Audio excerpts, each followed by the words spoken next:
Hello and welcome to all our viewers in Nigeria and around the world to News Cycle on Global Television, coming to you live from the nation's capital, Abuja. I am Uyi Agumofwebe. We would love to remind all of our viewers that Global Television is on DSTV channel 365 and free to air on Nightcomsat.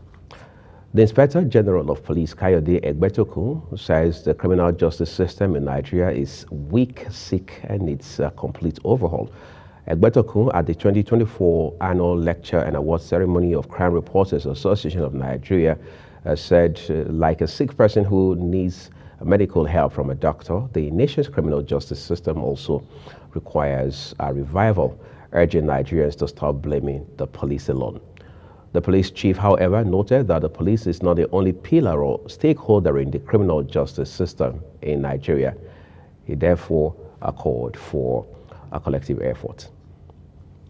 Security operatives have reportedly blocked the Emir Palace in Kano and prevented Emir Muhammadu Sanusi II from attending a royal event in Bichi local government area of the state.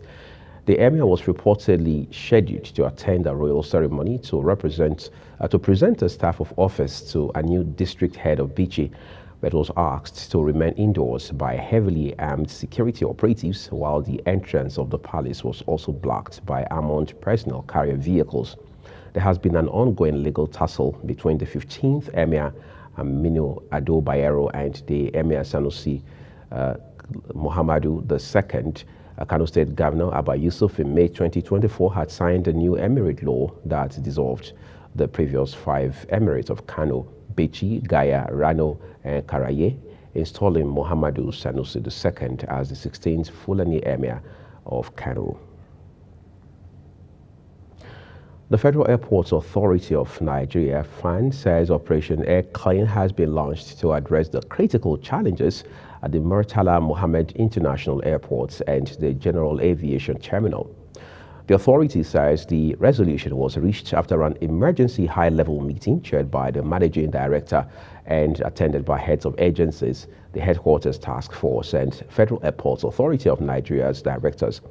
The Federal Airports Authority of Nigeria says the measures are in line with its unwavering commitment to achieving world-class standards in service delivery, security, and passenger satisfaction across its managed airports, and are fully endorsed by the Honorable Minister of Aviation and Aerospace Development.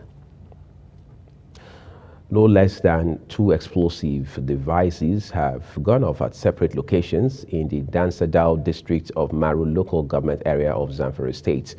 Reports say the 2 explosions occurred on the road between Dansadao and Malamawa and another on Malale Road, all in the Dansadao district.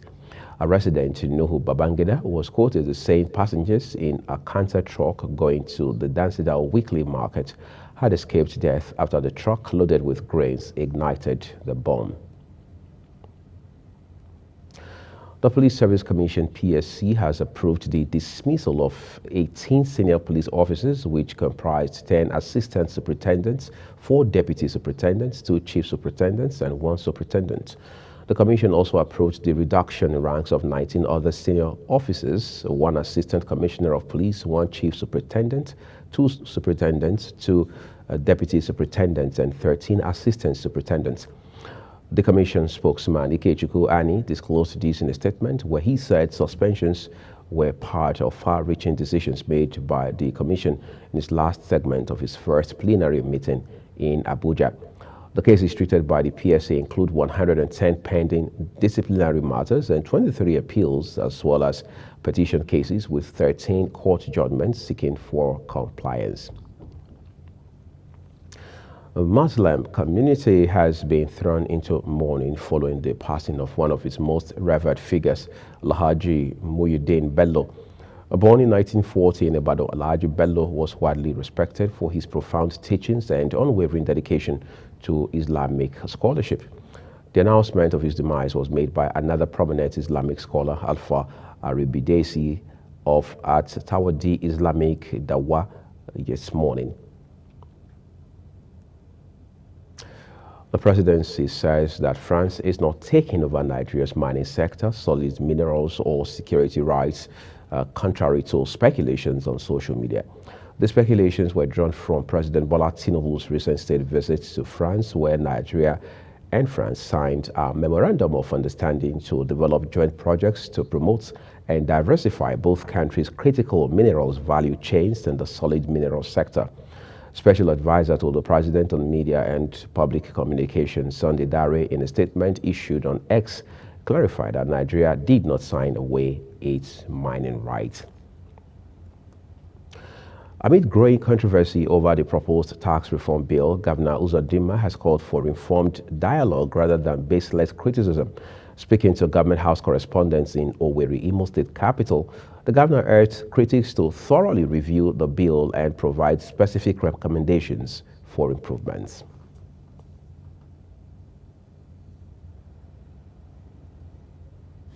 Well, my understanding of the bill is that many of us who are criticizing the bill have not even taken time to go through the bill to understand the merits or otherwise of the bill that has been presented. I would therefore want to call on all of us to take time and study the bill and identify those areas that think that are not desirable to enable us to criticize it. I have occasions where people complain of multiple taxations. I've had occasions where people complain of the presence of many agencies at different locations collecting taxes. One thing I have seen that this bill intends to achieve is to have a harmonized position where different types of taxes can be paid through a single window. For me, it is an advanced method of collecting taxes all over the world. If there are some of the taxes anybody thinks that is not going to go down well with the public, let us understand which of those taxes, and then we will reason together and then find a solution. The governor also stressed that tax reforms are crucial for national development as well as economic stability. He therefore encouraged lawmakers, economists, and citizens to collaborate in refining the bill to ensure it meets Nigeria's developmental needs. And now time to turn to other stories for you. Minister of State for Defense Bello Matawalle has disclosed that the federal government has begun payment of pensions and other entitlements to retired military personnel, including 3 months arrears. The minister made this known in a statement issued in Abuja by Director of Information and Public Relations, Ministry of Defense, Henshaw Ogubike. Retired military personnel had halted activities at the Federal Ministry of Finance in Abuja to protest their unpaid entitlements, expressing their frustration over the federal government's failure to pay their promised 20% to 28% salary increment from January to November 2024. However, Matawalle said that the government has begun payment of military salary increases and the military personnel have already started receiving notifications for the payment.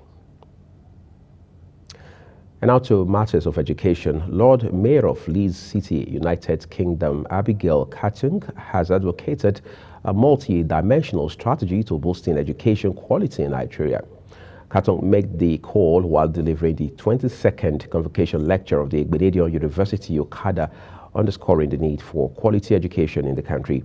The Nigerian British-born politician, while citing systemic challenges such as inadequate funding and outdated curriculum as factors hindering its development, advocated the United Nations Educational, Scientific and Cultural Organization, UNESCO, recommended budgetary provisions, transparency and effective resource utilization as strategies for enhancing learning quality. In the meantime, Minister of Education Morufu Alausa has assured academic unions that the President Bola Tinubu-led administration will honor agreements reached with them, while assuring that the remaining 50% of withheld salaries will be paid. Alausa, however, urged labor unions, particularly those in the education sector, to prioritize the welfare and education of Nigerian students by choosing dialogue over strike actions. This appeal was directed at the Academic Staff Union of Universities, the Senior Staff Union of Nigerian Universities, the Non-Academic Staff of Educational and Associated Institutions, as well as the National Association of Academic Technologists. Lausa also emphasized that industrial action should be a last resort, used only after all other options have been exhausted. In the related development, Special Advisor on Information and Strategy to President Bola Tinubu, Bayo Onanuga, says work is currently ongoing at the 150,000 barrels plants at the Port Harcourt refinery in Rivers State. The presidential aide, in a post on X titled, said the lies and doubts about the refinery had been dismissed by the team's fact-finding mission. Onanuga also says the 60,000 barrels per day refinery is operating at 70% of installed capacity and plans to increase production shortly, noting that the refinery receives regular crude oil contrary to claims of lacking the product. The federal government has launched the 2024 Hazard Risk Countrywide Analysis. This analysis is aimed at strengthening disaster preparedness and mitigation efforts across the country. It is against this backdrop that the Vice President, Kashif Shettima, called for enhanced collaboration among stakeholders to address Nigeria's vulnerabilities to disasters and climate change, as well as building a safer and more resilient Nigeria. Shettima, speaking during the launch event in Abuja, reaffirmed the federal government's commitment to safeguarding lives and livelihoods from ecological and other risks. Nigerian Navy, members of the National Assembly, and a coalition of civil society organizations have rejected the proposed bill seeking to establish the Nigerian Coast Guard. The Senate Committee on Marine Transport had initially scheduled a public hearing for November 7, but it was postponed due to the passing of the Chief of Army Staff, General Taoreed Lagbaja. The bill, sponsored by Senator Wasiu Shiloku, aims to create a military branch under the Ministry of Marine and Blue Economy. At the rescheduled hearing in the National Assembly Library, the Nigerian Navy had led the objections, citing redundancy, potential security risks, resource constraints, and misalignment with global best practices. The federal government has restated its dedication to advancing Nigeria's maritime sector through support for the National Coast Guard Bill. This move, celebrated as a vital milestone in harnessing the country's maritime potential, was highlighted during a one-day public hearing on the bill at the National Assembly complex. Minister of Marine and Blue Economy Adegboyega Oyetola described the proposed legislation as a transformative initiative for sustainable growth, maritime safety, and resource management. You're watching the live broadcast of News Cycle on Global Television, coming to you from Nigeria's capital, Abuja. When News Cycle returns shortly, thousands flee Syrian city of Homs.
Thank you for staying with us. This is the live broadcast of News Cycle on Global Television with Uyi Agumofwebe.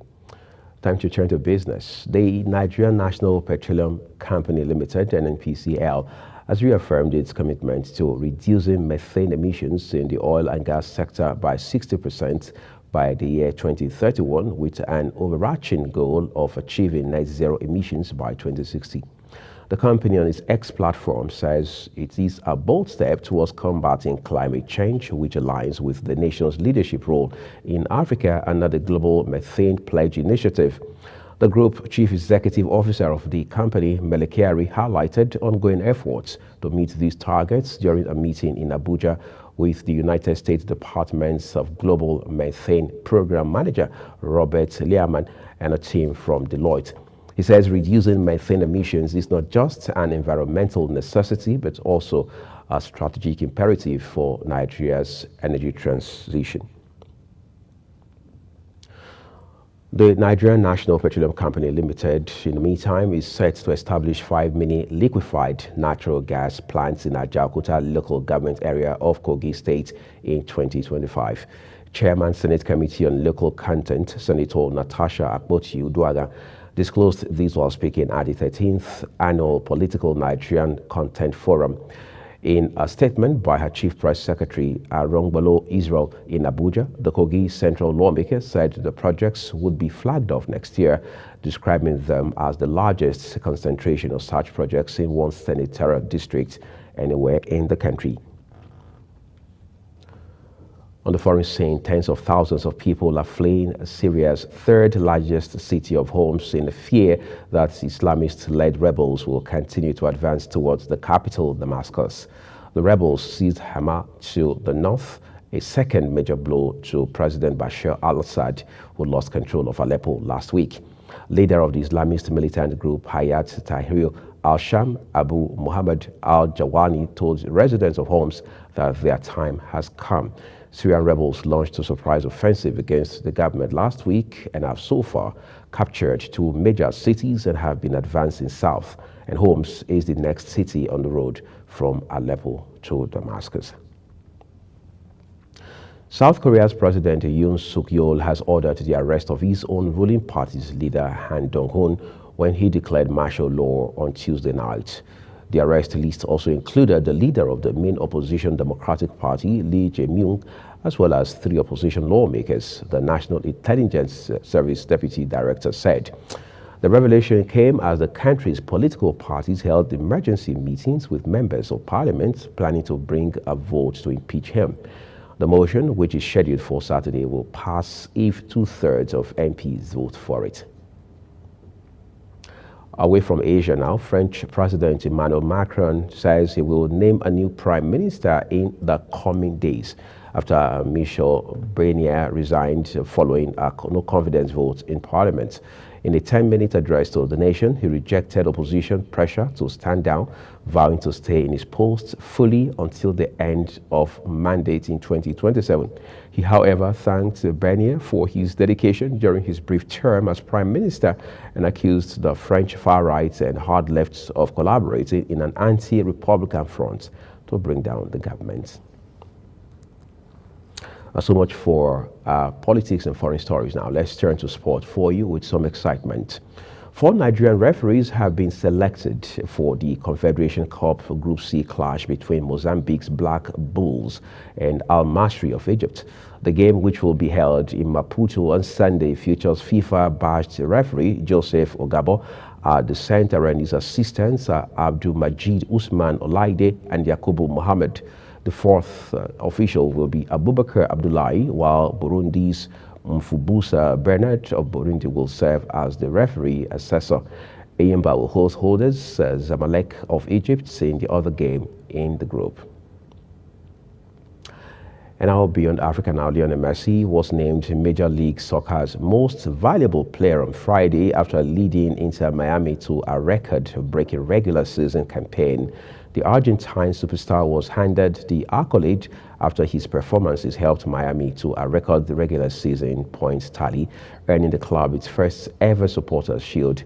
The 37-year-old maestro finished the regular season with a league-leading 36 goal contributions after netting 20 goals and 16 assists. Messi's MVP award comes despite an injury-hit campaign that saw him make only 19 appearances this year. Philippines legend Manny Pacquiao will be among those inducted into the International Boxing Hall of Fame in 2025. The boxing organization made the announcement, noting that the 45-year-old Pacquiao was a world champion from flyweights, which is about 112 pounds, through super waterweights, an equivalent of 154 pounds of divisions in a career that spanned from 1995 to 2021. The Southpaw superstar finished with a record of 62 wins, 8 losses, and 2 draws.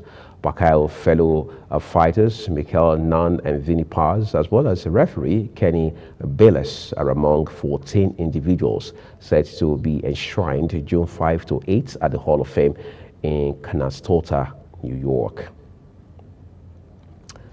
And away from boxing, Nigeria Wheelchair Rugby Association has been granted full membership of the World Wheelchair Rugby Federation following its compliance with all statutory requirements of the international body. This development was conveyed in a letter signed by the head of administration of the World Wheelchair Rugby, Alison Bridge, to the Nigerian Wheelchair Association. According to the letter, the provisional approval was made on July 9, 2024 and would be confirmed at the forthcoming General Assembly of the World Wheelchair Rugby Federation. In a statement by the Secretary of the Nigeria Wheelchair Rugby, Fred Edore, the approval follows about 2 years of effort by President Nigerian Wheelchair Rugby Suleiman Issa, also the Secretary General of the Nigerian Paralympic Committee, and members of the board to establish wheelchair rugby in Nigeria. Yeah, no doubt that's quite some remarkable milestone achieved right there. Incidentally, that's a full cycle here on the news, and it came to you on Global Television from Nigeria's capital, Abuja. Just a quick reminder that you can find us on DSTV channel 365, start times 276, and free to air on Nigecomsat. We encourage you to use our handle at Global TV NG, as well as others as you now find on your screen. I am Uyi Agumofwegbe, thanking you very specially for spending a part of your time with us. We'll see you again.